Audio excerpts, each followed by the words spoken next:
March 6, 1940. Kollaa, Finland. Winter had tightened its grip on one of the coldest battlefields in Europe.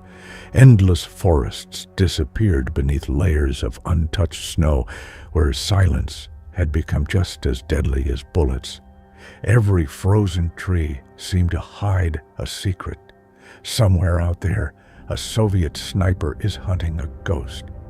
For weeks he has searched these frozen woods, following rumors whispered among exhausted soldiers. Every trail leads deeper into silence, and every passing day makes the legend seem more real than the man himself. So has every other Soviet marksman the Red Army sent into these woods. None of them ever came back. Among the Soviet ranks, the forest had become a place of quiet dread. Men entered with confidence and disappeared without explanation, leaving only unanswered questions behind. But today is different. Somewhere beyond the frozen tree line, both hunter and hunted are closing in on the same moment. One of them is about to make a mistake. A single muzzle flash breaks the silence. For an instant, the frozen forest erupts with violence. A body collapses into the snow, sending a cloud of white powder into the air before everything becomes still once again. Today, the ghost goes down. An explosive Soviet bullet finally finds its mark, tearing into the left side of a man's face with devastating force. He collapses without a sound, crimson blood spreading across the untouched white snow. Finnish soldiers rush through the snow toward the fallen figure.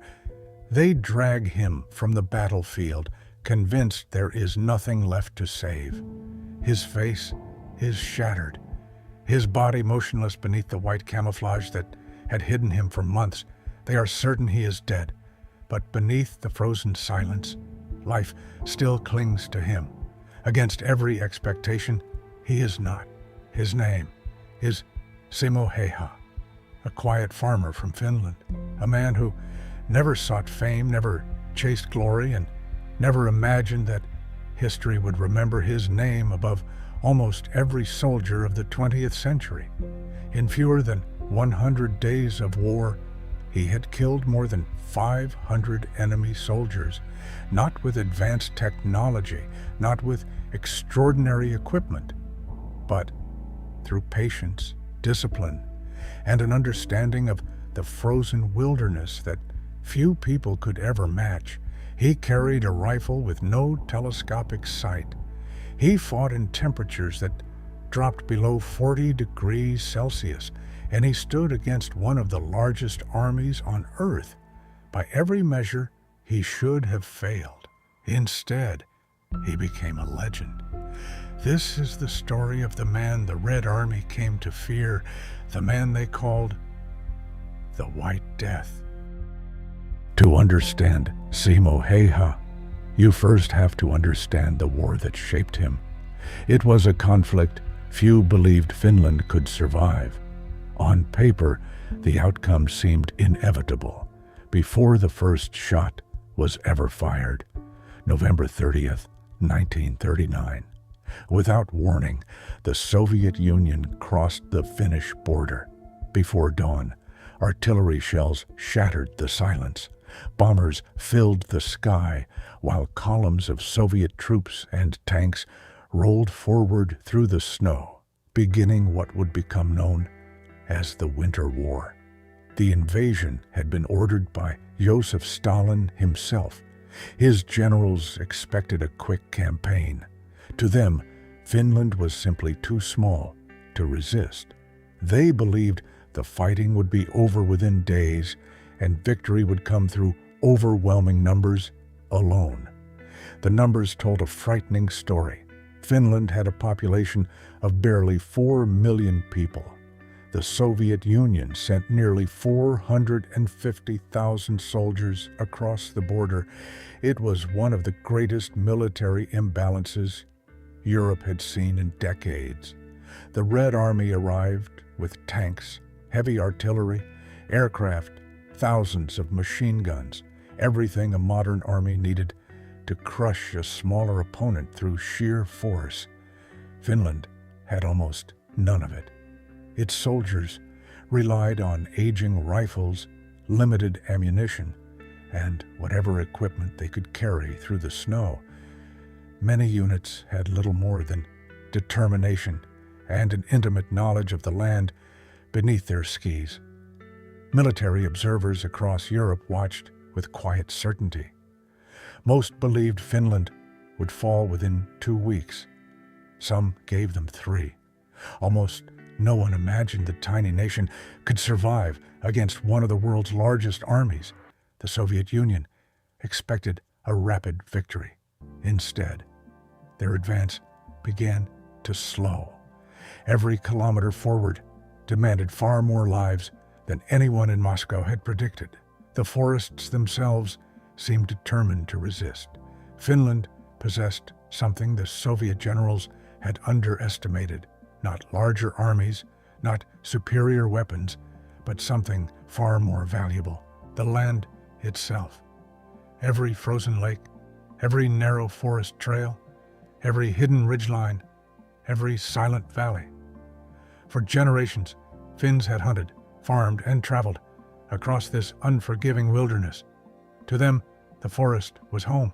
To the invaders, it became a maze. The Red Army saw endless trees. The Finns saw cover, escape routes, ambush positions. Every snowbank, every fallen log, and every shadow between the pines could become part of their defense. The battlefield favored patience over power. Large formations struggled to move through the forests. Roads disappeared beneath drifting snow. Vehicles became trapped. Supply lines stretched farther with every passing day. Nature had become Finland's greatest ally, and somewhere inside those frozen forests, far from military headquarters, far from political speeches, lived a quiet farmer, a man who had spent his entire life learning every sound, every trail, and every hidden corner of this wilderness. Soon, the world would know his name. Long before the world knew him as the White Death, he was simply another farmer living in southeastern Finland. There were no grand ambitions, no dreams of military glory, only long winters, hard work, and a quiet life lived close to nature. In many ways, Simo Häyhä looked like an ordinary man. Simo Häyhä was born on December 17, 1905, in the municipality of Rautjärvi, a small farming community located only a short distance from the Russian border. It was a place where the wilderness shaped everyday life and where survival depended on patience, discipline, and respect for nature. His family worked the land. Every season brought new responsibilities. Summers were spent tending crops and livestock. Winters demanded endurance against freezing temperatures that most of Europe could scarcely imagine. From an early age, Simo learned that nature rewarded preparation and punished carelessness. But whenever his work was finished, Simo disappeared into the forest. Those endless woods became his second home. There, surrounded by silence, he learned lessons no classroom could ever teach. He hunted. He tracked animal trails buried beneath fresh snow. He learned to recognize the smallest broken branch, the faintest footprint, and the slightest movement among the trees. The forest became a language that only a few people truly understood. Hours could pass without a single shot. Patience was everything. Sometimes success meant waiting an entire day for one perfect opportunity. Most people grew restless. Simo never did. Over the years, his patience became extraordinary. He could remain perfectly still for hours. The cold no longer distracted him. The silence no longer felt empty. It became part of who he was. Despite the skills he developed, those who knew him remembered something else. They described him as quiet, modest, gentle, a man who preferred listening over speaking and work over attention. Nothing about him suggested he would one day become one of history's most feared soldiers. His reputation was built long before the war, not on the battlefield, but on the shooting range. Whenever local competitions were held, Simo quietly entered, and more often than not, he won. He wasn't interested in trophies. He wasn't chasing recognition. For Simo, every competition was another chance to improve. Every shot was another lesson. Every mistake was something to correct before the next trigger pull. His accuracy became exceptional. Friends noticed it. Competitors respected it. But Simo himself rarely spoke about his ability. He simply practiced again and again and again. Unlike many marksmen of his time, Simo preferred iron sights, not because telescopic scopes were unavailable, but because he believed simplicity was more reliable. His reasoning was practical, and eventually it would save his life. A telescopic scope forced a sniper to raise his head slightly above the snow, only a few centimeters, but on a battlefield, those few centimeters could be fatal. Iron sights allowed Simo to press his entire body flat against the frozen ground, exposing almost nothing to the enemy. His decision wasn't based on theory. It came from years spent hunting through Finland's forests. Nature had already taught him the value of staying invisible. War would simply test those lessons against human enemies. Then, everything changed. In November 1939, news spread rapidly across Finland. The Soviet Union had invaded. The peaceful forests that had shaped Simo's life were about to become a battlefield. Like thousands of other Finnish reservists, Simo answered the call without hesitation. He did not seek revenge. He did not seek glory. He believed his country needed him. That was reason enough. Before leaving home, he picked up the rifle he knew better than any other. It wasn't the newest. It wasn't the most advanced. But it had become an extension of his own hands through years of practice. Soon, the entire Red Army would learn exactly what that rifle and the man carrying it were capable of. By December 1939, the Winter War had entered one of its most desperate phases. Across Finland, the fighting grew fiercer with every passing day. Entire forests had become battlefields, and every frozen river, ridge, and tree line could decide the fate of thousands of soldiers. One of those places was called Kollaa. The Kollaa River formed one of Finland's most critical defensive lines. If Soviet forces broke through here, the road into the Finnish interior would lie dangerously exposed. Every soldier defending Kollaa understood that failure was simply not an option. The terrain itself favored the defenders. Dense pine forests stretched for miles, broken only by frozen lakes and narrow clearings. Visibility was limited, movement was slow, and every advance demanded caution. For anyone unfamiliar with the landscape, it was a maze of snow and shadows. This was exactly the kind of place Simo Häyhä had known his entire life. The forests no longer felt intimidating. They felt familiar. Every tree became cover. Every snowbank became concealment. Every frozen silence became an advantage. Häyhä was assigned to the 6th Company of Infantry Regiment 34, serving under Lieutenant Arne Juutilainen, one of Finland's most respected battlefield commanders. The mission given to every sniper was straightforward: slow the Soviet advance by any means necessary. For Simo, the objective was remarkably simple: find a position, wait, And when the opportunity came, make every bullet count. No unnecessary movement, no wasted ammunition, no second chances.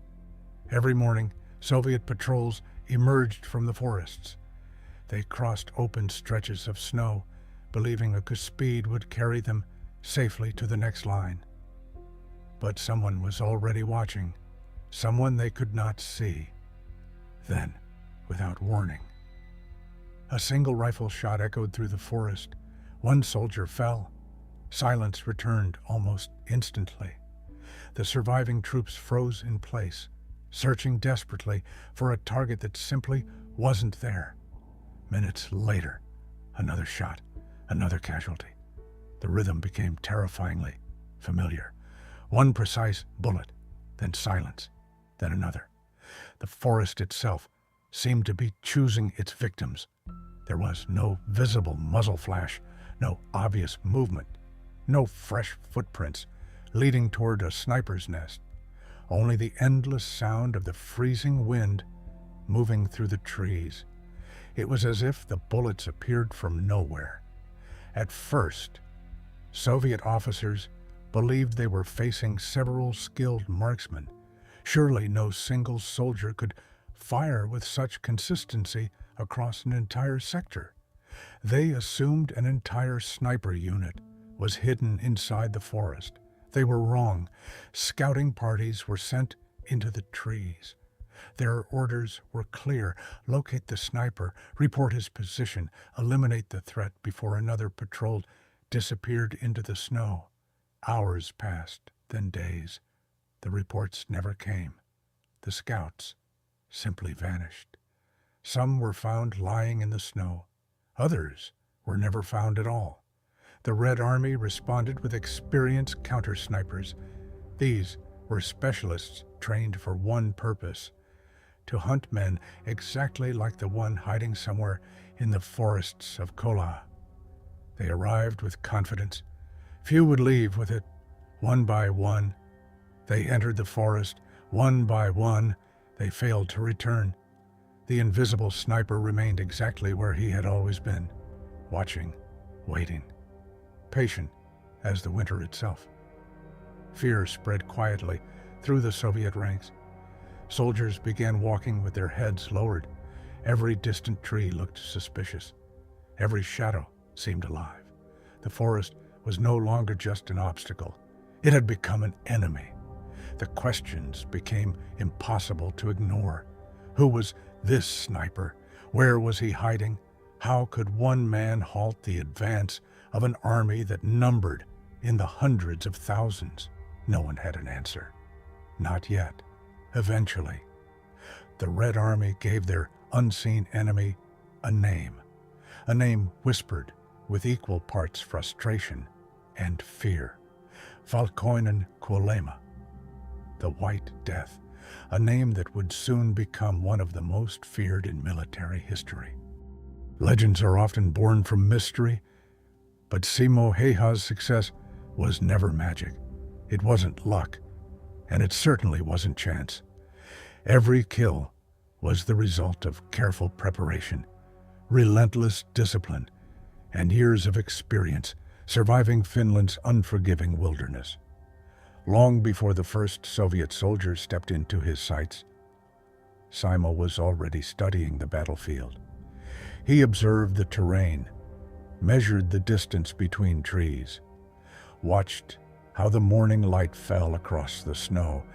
Even the smallest detail could determine whether he lived or died. His first weapon wasn't his rifle. It was his position. Finding the perfect place to disappear mattered far more than finding the perfect place to shoot. Once he settled into the snow, he became part of the landscape itself.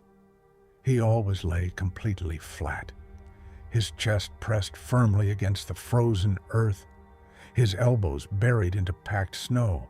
His body formed the lowest possible silhouette. From even a short distance away, there was almost nothing to see.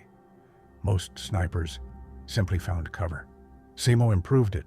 Using his gloves, he packed loose snow into a firm mound in front of his rifle. It looked like an ordinary drift, but it served two vital purposes. First, the snow concealed his position. The rifle blended naturally into the white landscape. Nothing reflected sunlight. Nothing caught the enemy's eye. The forest revealed nothing. Second, the hardened snow absorbed the rifle's recoil. Most rifles jump slightly after firing. That movement throws loose snow into the air. For an experienced enemy sniper, that tiny puff of snow is all it takes to locate a hidden shooter. Simo made sure it never happened. One shot, then nothing. No drifting snow. No movement. No clue where the bullet had come from. To Soviet soldiers, it seemed as though the forest itself had fired. Then there was the cold. Temperatures often fell below -40 degrees Celsius. Cold so severe that exposed skin froze within minutes. Metal burned bare hands. Even breathing became dangerous. Every breath released a cloud of warm vapor. To most people, it was unavoidable. To a sniper, it was a signal. One careless breath could reveal an entire firing position from hundreds of meters away. Simo found a solution, as simple as it was brutal. Before settling into position, he filled his mouth with snow. The freezing snow cooled the air, leaving his mouth, greatly reducing the visible vapor that could betray his location. It was uncomfortable, painful, but it worked. Most soldiers would never willingly endure such discomfort. To Simo, it was simply another part of the job. Every small advantage mattered, because on a battlefield like Kollaa, survival often depended on details measured in centimeters or seconds. Then there was a rifle itself. Unlike many snipers of the Second World War, Simo never used a telescopic scope. Instead, he trusted the simple iron sights he had practiced with for years. Many assumed it was because scopes were unavailable. That wasn't true. The choice was entirely his own. A telescopic sight raised the rifle higher, which forced the sniper to raise his head, only slightly. But slightly was enough. Using iron sights, Simo kept his face almost level with the snow. His profile remained nearly invisible. The enemy searched for a head above the horizon. Instead, they found nothing. Years of hunting had taught him something that military manuals rarely could. A rifle is only as accurate as the person behind it, and accuracy comes from repetition. Thousands of hours, thousands of shots, long before the war ever began. Most soldiers using iron sights struggled beyond 300 meters. Simo consistently struck targets at 400, sometimes even farther, without optics, without advanced equipment, only skill, only experience. By now, the Soviets understood they weren't facing an ordinary marksman. They were facing someone who had mastered both the battlefield and the wilderness itself. Every failed search only strengthened the legend, growing inside the frozen forests of Kollaa. Day after day, the tally kept growing. Each sunrise brought another mission into the frozen forests of Kollaa. And by sunset, another list of Soviet casualties would be added to the reports. The war showed no sign of ending. Neither did Simo Häyhä. November passed, then December. As winter tightened its grip, the fighting became even more brutal. The snow grew deeper. The temperatures dropped lower. But Simo's routine never changed. Every morning before first light, he disappeared into the forest. Hours would pass in complete silence. He rarely moved. Sometimes he remained in the same position for an entire day, waiting for the perfect opportunity. Patience wasn't simply part of his strategy, it was the strategy. Then, when the moment arrived, everything happened in an instant. A slow breath A steady trigger squeeze, one precise shot. The silence returned almost immediately. Only one more Soviet soldier failed to make it home. By late December, the numbers became almost impossible to believe. On December 21st, 1939, Simo Häyhä recorded 25 confirmed kills in a single day. 25 soldiers, one man, one battlefield. It wasn't reckless shooting. It wasn't luck. Every target had been carefully selected, every shot carefully placed. The result of years spent mastering both the rifle and the unforgiving terrain around him. As the casualty reports reached Soviet headquarters, disbelief quickly turned into frustration. Commanders refused to accept that one sniper could be responsible for so much destruction. There had to be more than one. There had to be another explanation. There wasn't. Again and again, investigators compared reports from different units. The pattern never changed. The same sector, the same precision, the same invisible marksman. Every trail led back to one man, determined to stop him. The Red Army assembled dedicated counter-sniper teams. These weren't ordinary infantrymen. They were experienced marksmen, trained specifically to locate and eliminate hidden snipers. For the first time, they believed they had found an answer. The specialists entered the forest with confidence. They understood camouflage. They understood concealment. They understood patience. But they had never hunted someone who understood those things even better. Hours later, another report arrived. The counter-sniper team had failed. Some never returned. Others were found where they had fallen. Before ever locating their target, the hunter had become the hunted. Frustrated by repeated failures, Soviet commanders changed tactics. If they couldn't find the sniper, they would destroy the entire forest around him. Heavy artillery opened fire. Shell after shell crashed into the pine forests of Kollaa. Trees shattered. Snow erupted into the air. Entire sections of woodland disappeared beneath explosions. Surely, no sniper could survive that. But Simo rarely remained in one place. The moment he sensed danger, he moved. Not far, just enough. By the time the artillery found his previous position, he was already watching from somewhere else. Machine guns followed. Entire tree lines were saturated with bullets. Thousands of rounds tore through branches and snowbanks. The Soviets hoped sheer volume of fire would accomplish what precision never could. It didn't. Simo simply waited, buried deeper beneath the snow, motionless, silent, patient enough to let the storm of bullets pass overhead before returning to his work. Eventually, Soviet commanders reached an astonishing conclusion. This one man was delaying entire military operations. Entire companies hesitated before crossing open ground. Some routes were avoided altogether. Fear had become another weapon in Simo Häyhä's arsenal. Among Finnish soldiers, the story spread just as quickly. Every day brought another unbelievable report, another impossible shot, another successful mission. Even seasoned officers found themselves checking the numbers twice. Arne Jutalainen watched the reports arrive almost daily. The figures seemed impossible, yet every battlefield confirmation supported the same conclusion. Simo Häyhä was accomplishing something no one had ever witnessed before.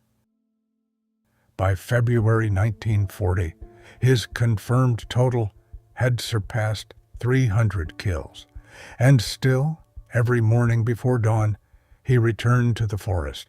He never assumed yesterday's success guaranteed tomorrow's survival. Each day began exactly the same.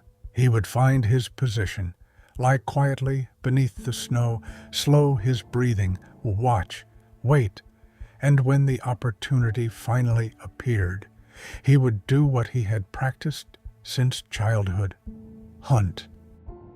By the opening weeks of 1940, the White Death had become something far more dangerous than a sniper. He had become an idea, a story whispered from trench to trench, a fear that spread long before the first shot was ever fired. The men of the Red Army no longer feared only bullets. They feared the silence. Every quiet forest, every untouched clearing, every snow-covered ridge seemed to hide invisible eyes watching their every movement. Soldiers who had once marched confidently through the snow now moved with hesitation. They walked in larger groups. They avoided open ground whenever possible.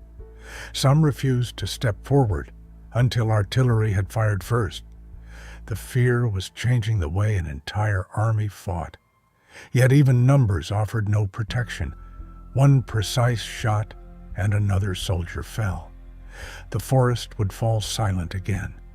The survivors never knew where the bullet had come from, only that someone had been waiting. Soon, rumors began spreading faster than official reports. Some soldiers believed there wasn't just one sniper. Others claimed the Finns had hidden entire companies inside the forests. A few whispered something even stranger, that the snow itself was alive. Fear has a way of changing perception. Every shadow became suspicious. Every broken branch sounded like movement. Every gust of wind through the trees felt like the breath of an unseen enemy. The White Death no longer needed to fire to control the battlefield. The Red Army had entered Finland believing victory would come through overwhelming numbers. Instead, those numbers had become a burden. Large formations struggled to move through narrow forest trails. Crowded patrols became easy targets. The very size of the invading force was working against it. Across the entire front, Finland continued doing the impossible. A nation of just 4 million people was holding back one of the largest military forces on Earth. Every day the war continued.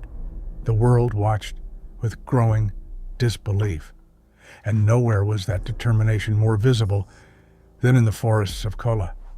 There, one quiet farmer from Rautjärvi had become one of Finland's greatest defenders, without speeches, without headlines, without ever asking for recognition. Reports of his extraordinary success eventually reached Finland's highest command. The numbers seemed almost unbelievable. 5, 10, 20 confirmed kills. Then hundreds. Even experienced officers found themselves reading the reports twice before accepting what they were seeing. Those reports eventually landed on the desk of Finland's commander-in-chief, Marshal Carl Gustav Emil Mannerheim, a veteran soldier respected throughout Europe. Even he found the numbers difficult to comprehend. Mannerheim understood something many others did not.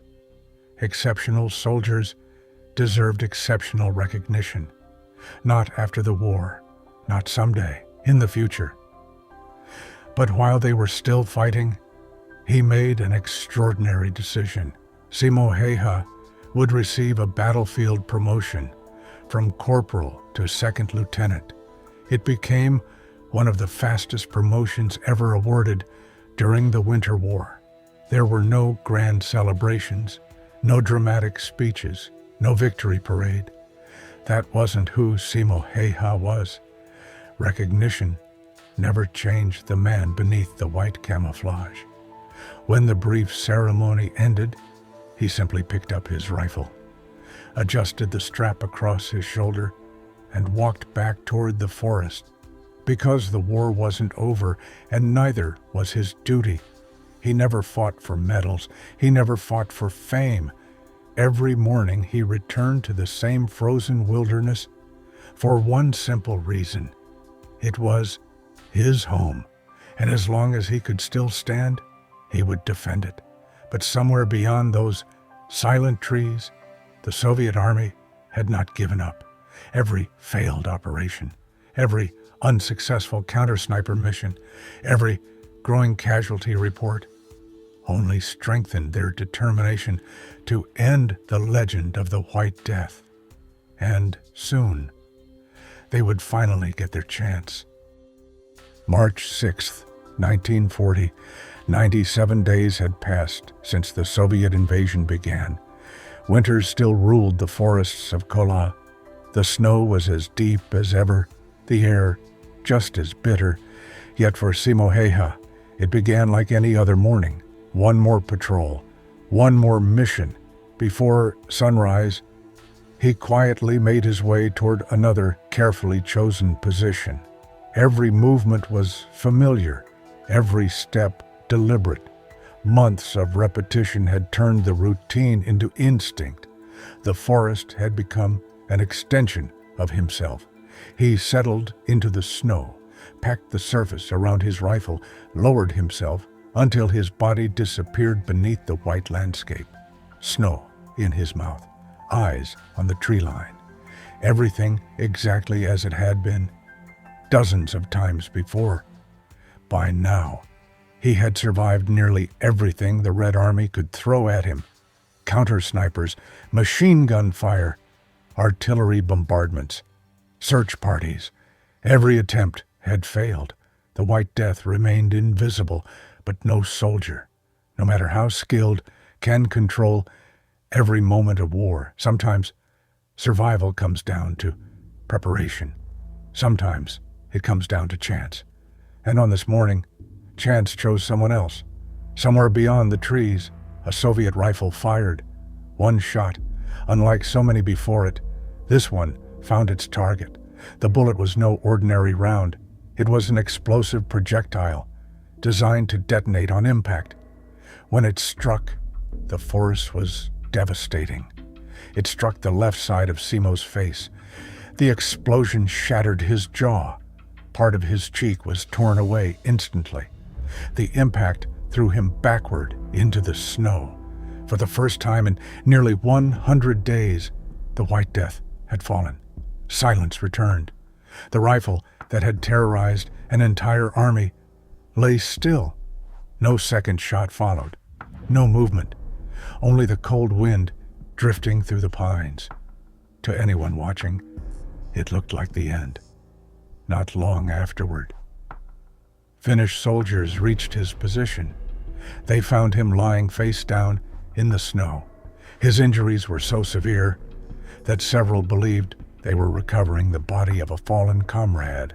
Then someone noticed the slightest movement, a hand, a faint breath, against every expectation.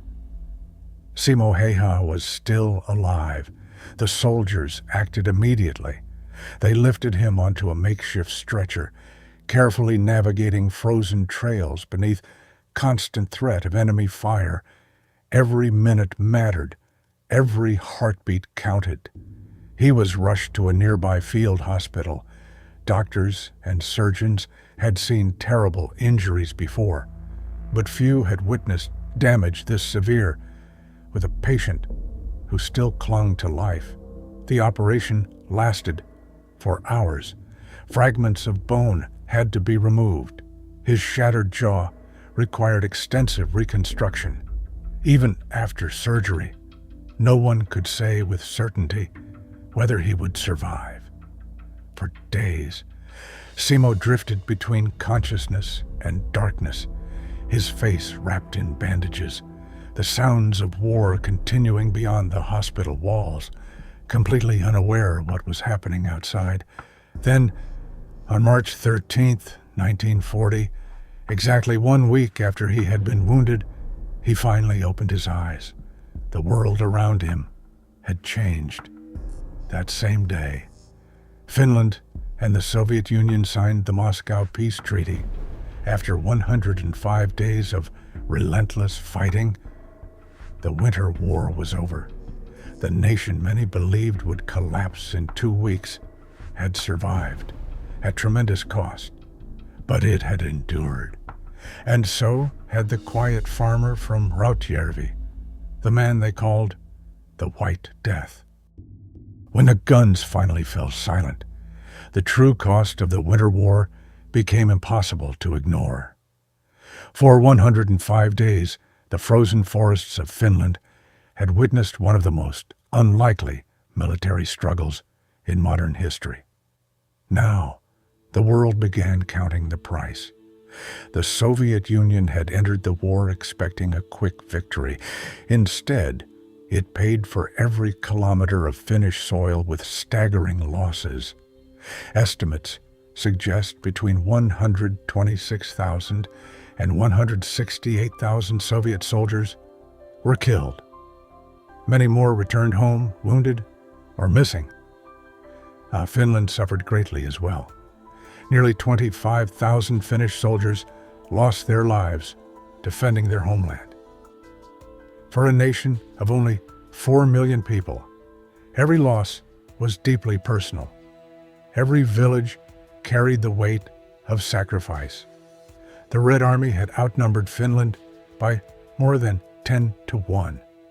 Its commanders believed overwhelming force alone would guarantee victory. Instead, they discovered that determination, preparation, and intimate knowledge of the land could change the course of a war. Military historians still study the Winter War today, not because Finland achieved a complete military victory, but because it demonstrated something remarkable. A smaller nation, fighting with discipline, ingenuity, and resilience, could challenge one of the world's most powerful armies. Among the countless stories that emerged from the conflict, one stood above all the others: the quiet farmer who became the world's deadliest sniper. Not because he sought history, but because history found him. Official Finnish records credit Simo Häyhä with more than 500 confirmed sniper kills. Some historians believe the total climbs even higher when his close-range combat during infantry engagements is included. Whatever the exact number, his record has never been surpassed. Think about that for a moment. More than 500 confirmed enemy soldiers in fewer than 100 days, an average of roughly 5 confirmed kills every single day of the war. No sniper in recorded military history has matched that achievement. When his recovery was complete, Simo Häyhä did something few expected. He returned home, not to fame, not to politics, not to a military career. He went back to the life he had always known. He became a farmer once again. He hunted, raised dogs, worked the land. To his neighbors, he remained the same quiet, humble man he had always been. The war had changed history. It had not changed him. For decades, he rarely spoke about the fighting. He never sought interviews, never wrote memoirs, never tried to profit from what he had done. He simply lived in quiet reflection. Years later, a journalist finally asked him a question many had wondered for decades. How did you become the deadliest sniper in history? Simo thought for a moment, then answered with a single word: practice. Another interviewer asked him whether he regretted killing so many men.